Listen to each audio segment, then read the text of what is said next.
Hey everyone, Rascal here. And Mama, welcome to our podcast. Today we're covering the galactic comedy Guardians of the Galaxy. Yes, a group of intergalactic criminals led by the self-proclaimed Star-Lord must work together to stop the crazed warrior Ronan the Accuser with plans to purge the universe. Yes. And Thanos! Right? Foreshadowing! Before we start, be sure to like, subscribe, and click the notification bell to get updates on future podcasts and World of Paws videos. Absolutely. And I'm going to say, this is one of Rascal's favorite movies. It has her Chris in it. But yes, this was... And I say her Chris because there's so many Chris. Yeah, there's like, what, 3 or 4 in this whole MCU thing already? So I was like, which one? But in case you're not sure, Chris Pratt. Okay, yeah, it's like, Chris, who? But they do have the other Chris in here as well, so go figure when they get to later. Right. So, yes, this was a really fun movie. This came out in 2014. This was around the time they had this and Lego Movie. So yeah, not only a live action feature, an animated feature as well, which was plunge him into stardom. Right. So pretty much both movies, because he had done the voice acting so well, and then he played a superhero really well as well. Yes, definitely. And he got really buffed up for this. And I remember on Twitter, people were doubting that he was going to be able to look the part because he'd been heavier most of the time, especially on the TV show. Was it The Office he was in? Parks and Recreation. Thank you.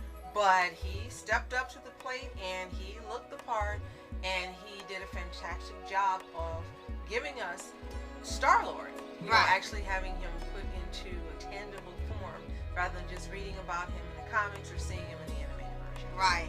And it's funny because when they were doing these movies, usually the actors had to match what was the look in the comics. Right. And now, thanks to the success of these movies, now it's the reverse. Now the comics and the cartoons have to match the actors. Yes. Now everyone looks like the MCU actors. So there was even a point when we watched like some animated series like Avengers or something, and the Guardians of the Galaxy looked completely different. And then when you got to the next season after the movie came out, they were completely overhauled. Their attitudes were changed. Their personalities were different. The costumes were different. The voices were different. Everything was overhauled within their own universe to fit the MCU. Right. So now with this is now the standard for Guardians of the Galaxy when adapted into any other form. Now it's going off of the MCU. Definitely. And I think, by all accounts, when you read Guardians of the Galaxy, when you read the synopsis, as to say you know nothing about the comics or even the animated series, you're just watching this for the first time, you read the synopsis, and by all accounts, this shouldn't work. Right. It shouldn't work at all. Right. It should not. It doesn't make sense. It shouldn't work. The characters shouldn't gel or vibe. The team should never come together. They should never succeed in anything they do. However, when you get this movie and the script writing and the casting of the actors and the diversity of the cast and their teamwork to take care of Ronan and succeed, everything works out great, along with the soundtrack of the 70s music. Yes, this is it all fits. Set player. Right, it all really fit together, and you got to see the origin of Star-Lord done in this movie. And you had the other actors playing the characters, of course, Chris Pratt as Star-Lord. You had David Bautista as Drax. Zoe Saldana as Gamora. Vin Diesel as Groot, saying one line over and over and over and over and making it work. Right. And Bradley Cooper as Rocky Raccoon. And everyone meshed well together for this movie. And it was the first movie in the MCU where it was mostly a comedy. It was still an action movie, it was still a superhero movie, it was still sci-fi. But until that movie, all the movies had a serious tone, playing it straight, with some humorous parts. Then it gets to here, and it could be a comedy and still be action and superhero and all these genres mixed together, and it'll still work and you still enjoy it. So that's when I think they got brave enough to do Ant-Man and these other movies where they had a comedy or a lighthearted feel instead of it being dark. Because at the time this came out, we had Age of Ultron come in with Phase 2, and a lot of movies when they got to these segments were getting dark. Winter Soldier, Civil War, Dark World. All these where they were starting to get, and Ultron were all dark movies. So Ant-Man and Guardians of the Galaxy were the lighthearted parts of it to level it out. Yes, definitely. It definitely balanced. And I have to say that the actors made these characters lovable. You really weren't sure what to think about Star-Lord, Peter, in the beginning. You weren't sure what to think. You thought he was just going to be a goof off, a mess up. He wasn't going to get serious. Again, you didn't think it was going to work, but it does. And I love how Chris Pratt portrayed the character development of this character. It was believable.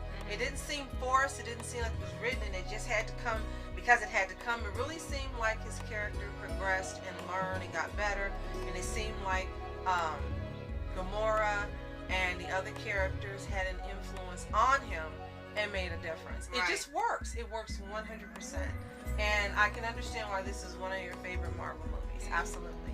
And just what you said, everything worked from beginning to end, and even leading up with this climax and going into the sequel movie. Now, the sequel movie will definitely be coming in another podcast in the future because that one had a kind of a different tone from the first one. The second one was a little more angsty. It was a little more mean-spirited with some of the jokes and things because there were like some issues the characters had when they were going through their development. But for here, it was just building up everything and getting the characters together. Yeah, it had some people with anger issues, but they weren't just untalkable too. Right. So like with Rocky, he always tried to haggle people, and you think, oh, he needs this part and that part. He'll need some of it, but he'll tell you some other things. He's just messing with you, and he'll tell you, I didn't think you would actually win and get it. And I get someone's leg. Like, what would I need a leg for? I just didn't think you would actually do it. So I think you did make a very valid point in lightheartedness. And if you've never seen Guardians of the Galaxy or Ant-Man, there will be two perfect movies to watch together the same night, where you get that same vibe and you get that same enjoyment built into a superhero movie, and they both work, and they're both great casting. We have done Ant-Man, so if you haven't seen that podcast, you'll see it pop up right now, and you can go ahead and take a look at that and learn more about Ant-Man. It's actually a fantastic movie as well. But yeah, I didn't think about that. Both of them were more lighthearted to balance out what was going on in Marvel during that time. Right. And there's still so much with the movie because, there's probably nearing 2 hours or slightly over 2 hours. A lot of the Marvel movies minus Doctor Strange, they really put in a lot of story and development and action, everything into one movie. You had your heartfelt moments, you had your tearjerkers and everything, and then it amplifies with the second movie. But I think for me personally, the first one will always be the best. Yes. Because of how it starts out, and we get that everything's supposed to be filmed in the second one. It's just that for me, the second one felt like they were trying to break down a little bit of what they built up, like seeing what happens if they become divided. Like, well, they were already divided before they came together. Exactly. So you're gonna divide them, bring them together, then divide them again to bring them together. This is like TMNT 2007 logic. Right. So it's like, how does this help us? I agree.